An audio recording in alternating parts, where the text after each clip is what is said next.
الحمد لله والصلاة والسلام على رسول الله صلى الله عليه وسلم وعلى آله وصحبه أجمعين وبعد. اللہ کے فضل و کرم سے ہم لوگ امام ابن قیم رحمۃ اللہ علیہ کی کتاب الداء والدواء سے گناہوں کے کیا کیا نقصانات ہیں تھوڑا تھوڑا کر کے سن رہے ہیں. آج بھی ایک دو باتیں ہم لوگ سنیں گے. اللہ تعالیٰ سے دعا ہے کہ اللہ تعالیٰ ہمیں ہر قسم کے چھوٹے بڑے گناہ سے بچا کر رکھے. دیکھیے فرماتے ہیں کہ وَمِنْهَا أَنَّ غَيْرَهُ مِنَ النَّاسِ وَالدَّوَابِّ يَعُودُ عَلَيْهِ حُكْمُ الذُّنُوبِ. گناہوں کے نقصانات میں سے ایک نقصان کہتے ہیں یہ ہے کہ انسان کے علاوہ لوگوں کے علاوہ جانوروں کو بھی گناہگار کے گناہ کی نحوست پہنچ جاتی. گناہ کا جو نقصان ہے لوگوں کے علاوہ جانوروں کے اوپر بھی گناہگار کے گناہ کی نحوست جانوروں کے اوپر بھی پڑتی ہے. کہتے ہیں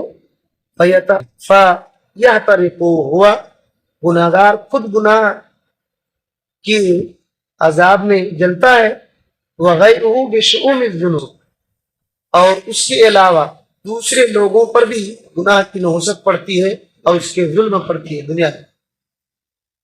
حضرت ابو ہریرہ رضی اللہ تعالی عنہ کا قول ذکر کرتے ہیں ان الحبار لتموت فی وقرها من ظلم الظالم. کہتے ہیں حضرت ابو ہریرہ رضی اللہ تعالیٰ عنہ کہ چڑیا پرندے اپنے گھونسلوں میں مر جاتی ہے. کیوں؟ ظالم کے ظلم کی وجہ سے. ظالم کے ظلم کی وجہ سے چڑیا پرندے گھونسلوں میں مر جاتے ہیں. اور امام مجاہد رحمۃ اللہ علیہ جو حضرت عبداللہ بن عباس رضی اللہ تعالیٰ عنہ کے شاگرد ہیں، بہت بڑے مفسر ہیں، انہوں نے کیا کہا؟ کہتے ہیں کہ ان البہائم تلعن عصاة بنی آدم اذا اشتدت السنة وامسك المطر وتقول هذا بشؤون معصیة ابن آدم. کہتے ہیں کہ چوپائے جانور ابن آدم کے گناہگاروں پر لعنت بھیجتے ہیں. کب؟ جب قحط سالی پڑتی ہے، بارش رک جاتی ہے، قحط سالی پڑتی ہے، تو چوپائے جانور کہتے ہیں ہذا بشؤون معصیۃ ابن آدم. یہ جو بارش رک گئی ہے اور قحط سالی ہو گئی ہے، یہ آدم کے بچوں یعنی انسانوں کی گناہ کی نحوست کی وجہ سے بارش رک گئی ہے. اور حدیث سے بھی بات معلوم ہوتی ہے کہ اگر چوپائے جانور نہ ہوتے تو آسمان سے بارش ہی نہ ہوتی. گناہ کے نتیجے سے آسمان سے بارش روک دی جاتی ہے، جانوروں کی وجہ سے بارش ہوتی ہے. تو اگر جانور نہ ہوتے تو بارش روک دی جاتی. اسی وجہ سے چوپائے جانور بھی لعنت کرتے ہیں گناہگاروں پر کہ انہی کے گناہوں کی وجہ سے بارش رک گئی. اور اکرمہ رحمۃ اللہ علیہ یہ بھی بہت بڑے مفسر ہیں، کہتے ہیں کہ دواب الارض وحوامها حتى الخنافس والعقارب. کہتے ہیں کہ زمین کے جانور اور کیڑے مکوڑے، زمین کے جانور کیڑے مکوڑے، یہاں تک کہ چھپکلیاں اور بچھو کہتے ہیں منعنا القطر بذنوب ابن آدم کہ ہم پر بارش آدم کے بچوں کے گناہ کی وجہ سے روک دیا. اس طریقے سے ہے. کہتے ہیں فلا یکفیہ عقاب ذنبہ، گناہگار کی سزا صرف اس گناہ کی وجہ سے اس پر نہیں پڑتی. کہتے ہیں حتی یبوء بلعنۃ من لا ذنب لہ، جو بے گناہ ہے ان کی لعنت بھی اس کے اوپر پڑتی. گناہگار کی گناہ کی سزا صرف گناہگار پر نہیں پڑتی، اس گناہ کی سزا ہی نہیں پڑتی بلکہ بے گناہ جانوروں تک کی لعنت اس پر پڑتی. اور ایک نقصان کہتے ہیں کہ ان المعصیہ تورث الذل، کہ گناہ کا ایک نتیجہ یہ ہے کہ گناہ انسان کو ذلت کی وراثت دیتا ہے. ذلت، جیسے ایک انسان بال بچہ کے لیے کچھ مال چھوڑتا ہے نا، تو گناہ کیا چھوڑتا ہے؟ ذلت. ایک گناہ کریں گے تو پھر ذلت آئے گی اتنے حساب سے، جتنا بڑا گناہ ہوگا اتنی بڑی رسوائی اور ذلت ہے. تو کہتے ہیں ولا بدہ، یہ یقینی ہے. کہتے ہیں فإن العزة كل العزة في طاعة الله، تمام کی تمام عزتیں صرف اللہ تعالیٰ کی اطاعت میں ہے، اللہ تعالیٰ کی بات کو مان کر کے عمل کرنے میں ہے. فرمایا اللہ تعالیٰ نے من کان یرید العزت فللہ العزت جمیعا، سورہ فاطر کی 10ویں آیت ہے.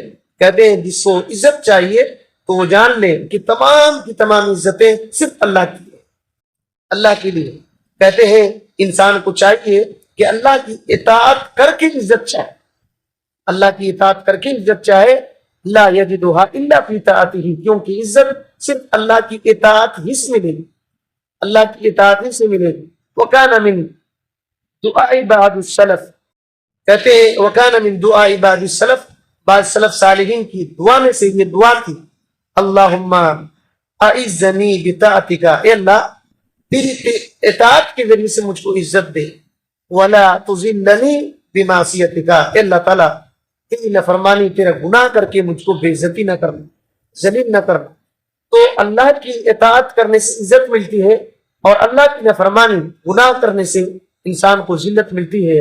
حسن بصری رحمۃ اللہ علیہ فرماتے ہیں کہ وہ لوگ انسان خوبصورت کھچروں پہ، گھوڑوں پر دوڑتے گھوڑوں کو بجاتے ہیں.